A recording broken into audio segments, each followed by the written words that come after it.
Hey there, story seekers, and welcome to Storybook Journeys. I'm your guide through realms of wonder and worlds yet undiscovered.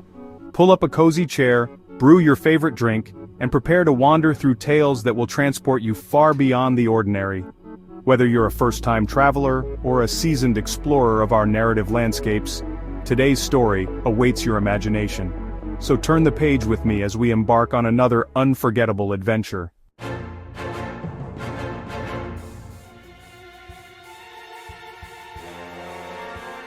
There are frequencies the human ear cannot detect, vibrations that travel through our world unnoticed, carrying information we were never meant to receive. This is the story of Dr. Eleanor Weiss, and the signal that should have remained unheard. The Blackwater Research Facility sat isolated on the northern coast of Maine, its concrete walls weathered by decades of Atlantic storms. To the public, it was a weather monitoring station. To the 12 scientists who lived and worked within its walls, it was something else entirely. Dr. Eleanor Weiss arrived at Blackwater on October 17, 2018, her reputation preceding her. At 36, she had revolutionized the field of acoustic engineering with algorithms that could extract meaningful patterns from what most would consider noise. Her specialty was finding signals where others heard only chaos. Thank you for coming on such short notice. I apologize for the secrecy, but what we've discovered, well, conventional scientific protocols don't quite apply. Eleanor had signed enough non-disclosure agreements to know when something fell outside normal government research parameters. But nothing in her experience had prepared her for what waited in Blackwater's central laboratory.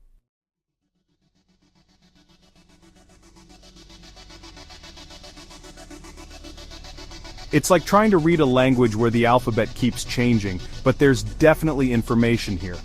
The question is whether we're equipped to comprehend it. What if it's not meant to be heard? What if it's meant to be experienced differently? That night, Eleanor had the first dream. She found herself standing in a vast, dark space, illuminated only by points of light that moved in the same rhythm as the signal. The lights formed patterns, not random but not recognizable as any human symbol system either. She woke with a start at precisely 3:17 a.m., the exact time the signal had first been detected. Her bedsheets were covered in writing equations and symbols she didn't remember drawing, in a handwriting that wasn't quite her own. Eleanor wasn't the only one. 3 other researchers reported similar experiences, dreams of patterns, waking to find they'd produced work they couldn't remember creating, work that, when combined, began to form a coherent approach to deciphering the signal. By the second week, changes in the facility became noticeable. The air felt charged as if before a lightning strike that never came. Electronic equipment functioned erratically. Computers performed calculations faster than should have been possible, then crashed inexplicably. The copper coils surrounding the central apparatus had begun to develop a patina that formed the same repeating patterns found in the signal. We should consider shutting down the receivers, at least until we understand what we're dealing with.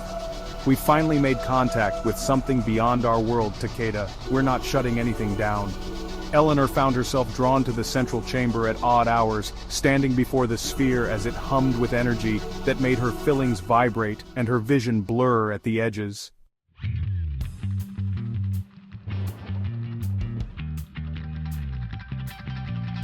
On the 17th day, the breakthrough came. Eleanor, working alone at 3:17 a.m., the time she now naturally woke every night, developed an algorithm that didn't try to translate the signal into sound or visual data, but instead mapped it as multi-dimensional coordinates.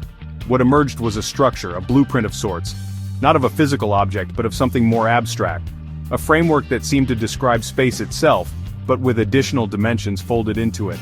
It's a map, not of where they are, of what they are. When the team gathered the next morning, Eleanor presented her findings. The signal wasn't communication in any conventional sense. It was a self-description, a complex mathematical identity transmitted across space, an I am statement from something that existed in dimensions beyond human perception, and our equipment responded automatically because the signal itself contained instructions for creating a receiver. We didn't find it, it found us.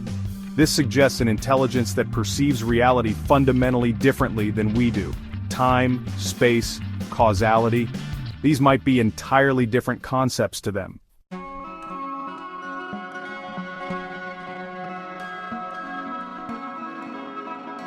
That night, as a nor'easter battered the facility with wind and rain, Eleanor made a decision. The team had been debating whether to continue receiving the signal or shut down the equipment, but Eleanor had begun to suspect something no one had considered, that it might be too late, that the boundary between receiver and transmitter had already blurred beyond recognition. She returned to the lab alone, the emergency generators casting everything in a dim reddish light.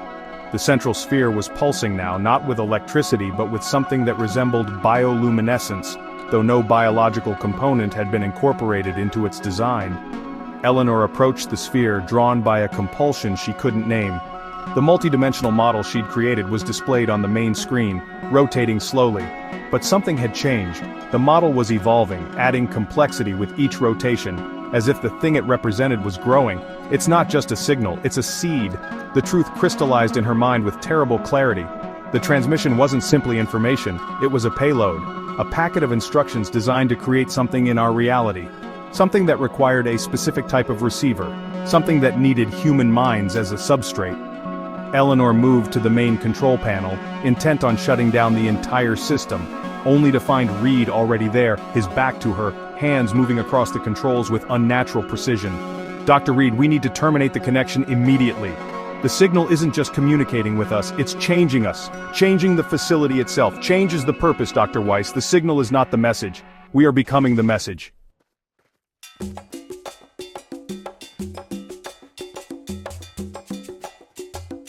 Eleanor ran. Through the lab, up emergency stairwells, past colleagues who turned to watch her with the same luminescent gaze as Reed.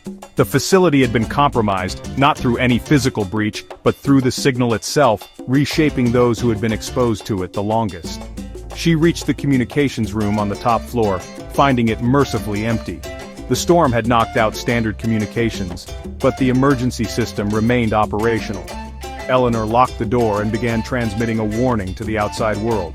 "This is Dr. Eleanor Weiss at Blackwater Research Facility. Authorization code Delta 79er Echo. Implementing emergency protocol Charybdis. The facility has been compromised by an unknown agent. Request immediate containment response." Eleanor knew what Charybdis protocol meant. Total quarantine, no one in or out. If necessary, neutralization of the entire facility from the air. It was the fail-safe for worst-case containment scenarios, the kind involving contagions or other threats that couldn't be allowed to spread. The door to the communications room buckled inward, as if struck by immense pressure. Through the small window, Eleanor could see her colleagues gathered in the hallway, or what had once been her colleagues. Their forms seemed less solid somehow, edges blurring, movements synchronized in perfect harmony with the signal's rhythm. Eleanor had one chance. The facility's original design included a panic room, a reinforced chamber designed to withstand both natural disasters and human threats. If she could reach it, she might survive long enough for the containment team to arrive.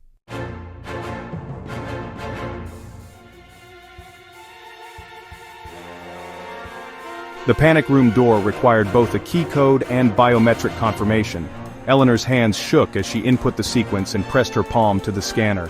The light flashed green, and the heavy door began its automated opening sequence, too slowly, far too slowly. Through the gap in the opening door, Eleanor could see the panic room's interior, Spartan but secure, with independent air supply and communications equipment. 3 feet away, 2 feet, safety within reach, a hand closed around her ankle.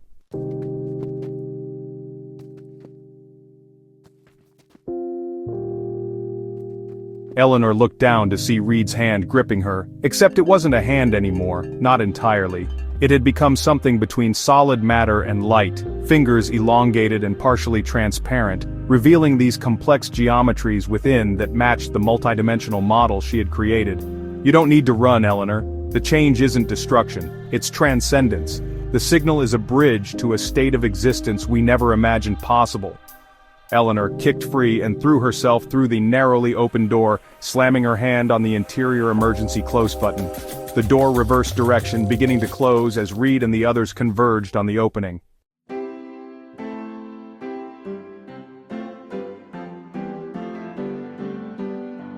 The heavy door closed with agonizing slowness, inches at a time. Through the narrowing gap, Eleanor watched her colleagues transform further, their bodies becoming translucent, filled with shifting light that pulsed in perfect synchronization. They weren't becoming monsters, they were becoming something else entirely, vessels for an intelligence that existed beyond conventional dimensions. Safe in the panic room, Eleanor activated the communication system, confirming the Charybdis protocol was underway, response time approximately 3 hours. She had to hold out until then. But as the minutes passed, Eleanor noticed something troubling. The walls of the panic room, 18 inches of reinforced concrete and steel, had begun to develop the same patina as the copper coils in the lab, patterns forming spontaneously in the material itself. The signal hadn't just affected the people and equipment, it had changed the very structure of the facility at a molecular level. The panic room wasn't secure, nothing was. The transformation was spreading through the physical materials themselves. Eleanor sat in the center of the room, watching as the patterns spread across every surface. The air itself seemed to thicken, carrying harmonic frequencies that made her teeth vibrate and her vision blur.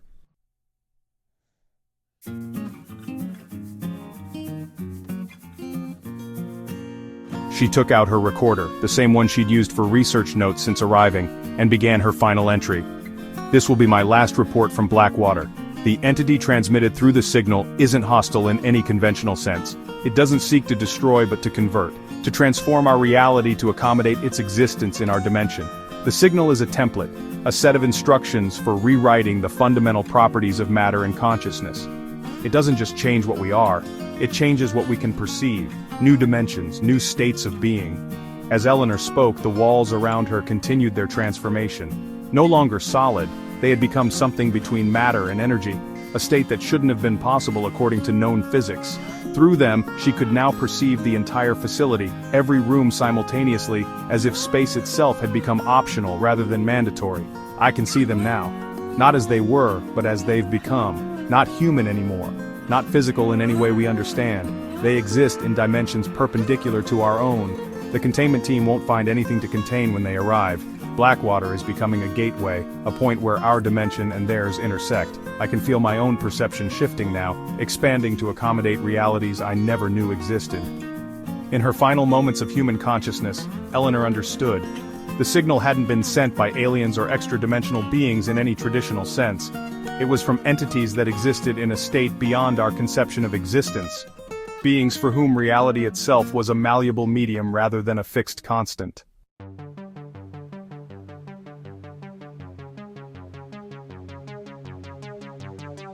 If you're hearing this, it's already spreading beyond Blackwater. The signal isn't just in our equipment anymore, it's in the electromagnetic field of the Earth itself. The transformation has begun, and it cannot be stopped. The military containment team arrived at Blackwater Research Facility at precisely 7:43 in the morning on November 8, 2018. They found the building intact, but completely empty. No personnel, no bodies, no signs of struggle or evacuation, just empty rooms filled with equipment that continued to function despite being disconnected from any power source. The only evidence of what had occurred was a single digital recorder found in what had been designated as the panic room.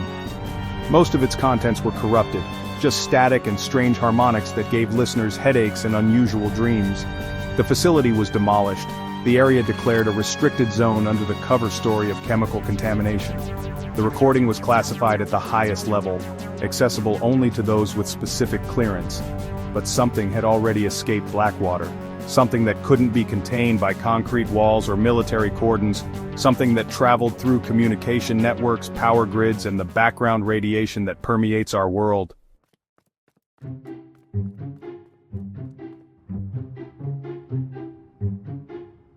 Three weeks after the Blackwater incident, astronomers around the world noted an anomaly.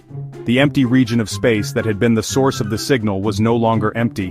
Where there had been nothing, there was now something that defied classification. Not a star, not a planet, something that existed between states visible only at certain frequencies, and across the globe people began to dream of patterns, to wake with equations they didn't understand written in handwriting not quite their own. To hear, just at the edge of perception, a signal repeating every 108 minutes. The transformation that began at Blackwater continues, spreading outward at the speed of human connection. It moves through our devices, our networks, our very perception of reality itself. Not with violence or conquest, but with invitation. A bridge to dimensions we were never meant to perceive.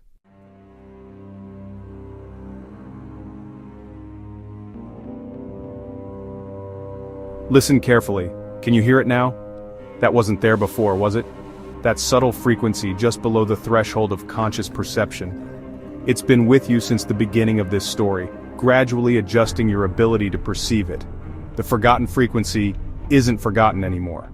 And now that you've heard it, it's heard you too.